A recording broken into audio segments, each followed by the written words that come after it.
My next guest is a very talented artist who I'm very happy to have back on the program. She just released a brand new album called Different Kinds of Light. The inimitable Jade Bird. I like that word, inimitable. Inimitable. Have you used that in the lyric yet? No, but maybe I will. Scroll that one down. Yeah. This is quite the reunion. Yeah, I know. It's been a while, hasn't it? It's been, many things have happened. Indeed. Since I last saw you, yeah. Has it been also a reunion of sorts in the music community? I feel like being on tour and seeing old venue people and things. Yeah, I had this show the other day in Denver and I played like a theater and I almost like broke down halfway through because even though festivals have been wonderful, when you play a venue it's a very special experience when you can hear yourself and you're not screaming to get attention or whatever. It's just about the music and the venue and the audience, and it was just so How beautiful. did you manage that whole period of time? Because I know you moved, and we'll touch on that as well. But how did you manage not having that kind of feedback? I saw a couple of your live streams, and it was you and your musicians in boxes. I know, yeah. We did it all. We did everything we possibly could. How did I manage to kind of keep creative? Is that sort of question? Well, we moved around a little bit when things started to open up. We tried to get to Nashville to record the album and sort of went to Mexico because you had to quarantine in Mexico for 2 weeks. And being in quite an alien place often helps me creatively. I find it just keeps everything fresh and unknown. What about Jade, the person? Because you've led a nomadic life all your life. Yeah. And then to be told, no more traveling, you must stay here. Must have been driving you crazy. It was interesting. In some ways it was hell and in some ways it was heaven. I think, with my family sort of coming back down to earth a little bit and rehashing my roots with them was actually heaven. And then the sort of hell part was like, creatively, I can't write at home. I feel so uninspired. I always have. So that was a little bit hellish. Is the creative process an outlet for you in terms of being a therapeutic way to manage your mental state and those kind of things? Because other artists have talked about, I picked up knitting and I learned how to play the piano. I didn't even know how to play a lick. Yeah. I mean, yes, it's always been a hugely therapeutic thing for me, but that explains more why I can't do it at home, because when you're trying to process your feelings, the last thing you do is go home to mum and dad. You know what I mean? Like, that's not something you'd ever associate with therapy. So yeah, but it's always been that for me. But I did start some new hobbies as well. I tried yoga. Anything we talk about? Yoga, cooking, nothing very... Oh, the usuals. Yeah. Come on. Nothing... I want to start pottery next year. Maybe that's a little more unusual. I was expecting I'd learn how to make a bed, a sofa. That too. Yeah. Furniture building. Oh no, I thought you meant just make my own bed. I was like, yeah. Oh, making your bed. Let's start with step one, making the bed before we build a bed. Oh, that's something new we learned about Jade Bird. Yeah. Not very domestic. You're quite, towels strewn all over the place. Oh, it's terrible. Yeah, I'm bad at that. We've read that you picked up vamoosed out of wherever you were during mid-pandemic and said, I'm moving to the U.S. Yes, I did. Yeah. That was pretty crazy. And especially during a very tumultuous time with everything that's been going on sociopolitically, health-wise, and just the whole international state. Yeah. Did any of those thoughts come into your head? Yeah. I mean, we moved a couple of days before the election, which was actually, when we look at it, quite dangerous to do in the middle of quite a fraught state. So it was quite on the edge. I think it's a testament to how much we wanted something different and we needed a change and we needed to put ourselves first, because we'd always felt like a sort of passenger in a vehicle that was moving. Me and my partner never felt like necessarily in control. We'd just been touring. And I think this was our big statement in our lives, to be like, we want to move on our own together. We don't have much time to really delve into it, but the state of a relationship when you're grounded has shown quite a bit, all different sides of individuals. Yes. And we've heard all these stories, like we're closer than ever, and we've heard about breakups and those kind of things. Did you view this moving as kind of a let's just keep this going type of thing?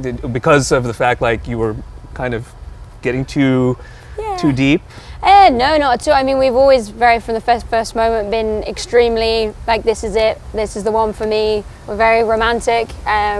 It's just that commitment's always been there. I think it does make or break a couple being in them vicinities, but we've been touring on a tour bus for 4 years.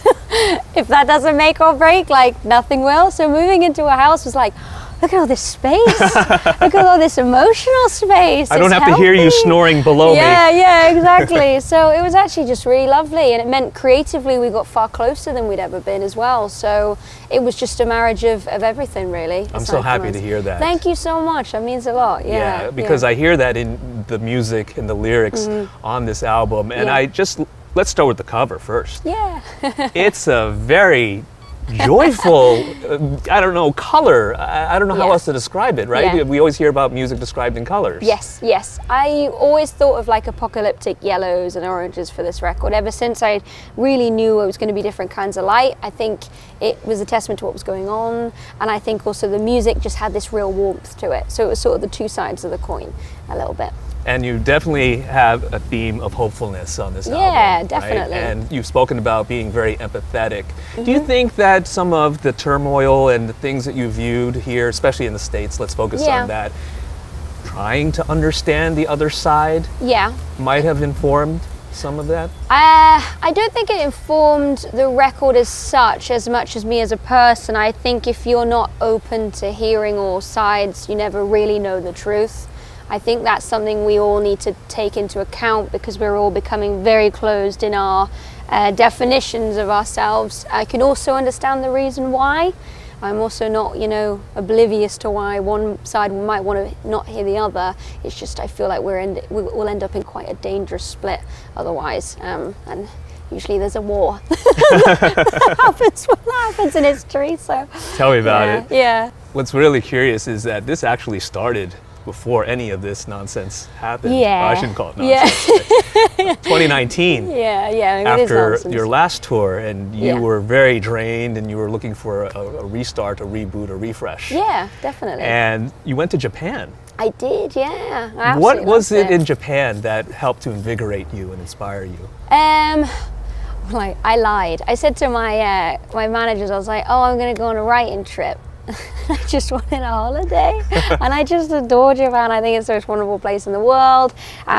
What city did you go to? Tokyo, but we went to an island called Inoshima, and it was like a seaside town, and Luke hates fish, so it was really great. But it was beautiful, and then I ended up really writing different kinds of light there, and it just became this premonition for the next year of my creative life and life in general. So, yeah. Being in that space certainly gave you a lot of clarity. Yeah, it did. Like, right? It did, and it starts off quite hard. Anybody who works a lot in their life, I think when you go on holiday, you start off being like, ooh, and then as it goes on, you decompress. I think that's probably a normal thing, but for me, I was like, what's going on, What lessons did you learn now from that experience? Because now that's what everyone's saying, right? Now we're slowly getting back to normal. Yeah. But hopefully we will still carry over some of those lessons. I'm hoping so. I think the empathy is huge for me because I did learn that you get a lot more out of life by giving more. So I think that was really huge for me. I think that's just part of growing up as well. There's a lot of lessons I feel like I'd like to learn that I haven't, like learn when to stop working. But I'm an all or nothing kind of person, so I'm either all in until I can't work anymore ever, or just lounging around in my pajamas all day every day. So, lessons learned, lessons I should have. Right. So much has changed during the last few years in regards to music and the industry and how people discover music, and in particular, social media, TikTok. Yeah, the joys of, What are you doing with social media? Do you value it as much? Who have you discovered on TikTok? Yeah, I'm doing my best. I think we all are. It's quite hard.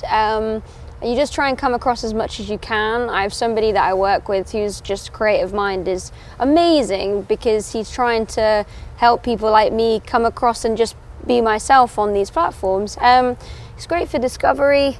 It's a really, really big conversation. It can make you feel quite bad at the same time. As we know, TikTok's quite small, and the only beef I have with TikTok is I don't know how to encapsulate my artistry in 30 seconds. But maybe, I'm gonna try. We'll see. Oh God, my answer's so rubbish. As you can tell, I'm still. Come on, Jade, step it up. I need to be my true Gen Z self. That's what the TikTok should be. Yeah. We're documenting your growth on TikTok and how you're growing your presence. Yeah. I mean, maybe you should do my TikTok. Oh my gosh, I'm the last person to talk to. I'm rubbish too. Yeah. Oh Lord. Well, I really appreciate your time. Thank you in so doing this much. In person. Thank Looking you. forward to the show tonight. I hope you enjoy it. Yeah, we've got a very different set, so I'm really excited. Yeah. What a is lot of it in new stuff. particular that I need to look forward to? I mean, I love Rely On. We're going to be sound checking it, so you'll get a sneak peek before anyone Ooh. else. Yeah. Any covers? You do a Mean Blondie cover. I know. I've stripped back all the covers. I don't think I do a cover, but maybe I will. I mean, you never know with me. Yeah. Indeed, you are very unpredictable. Yeah. Well, thanks so much again. And Yeah, thank best of luck you. with everything. Thank you so much. Awesome. Appreciate It's it. Jade Bird, her latest album, Different Kinds of Light, and you're watching B-Sides.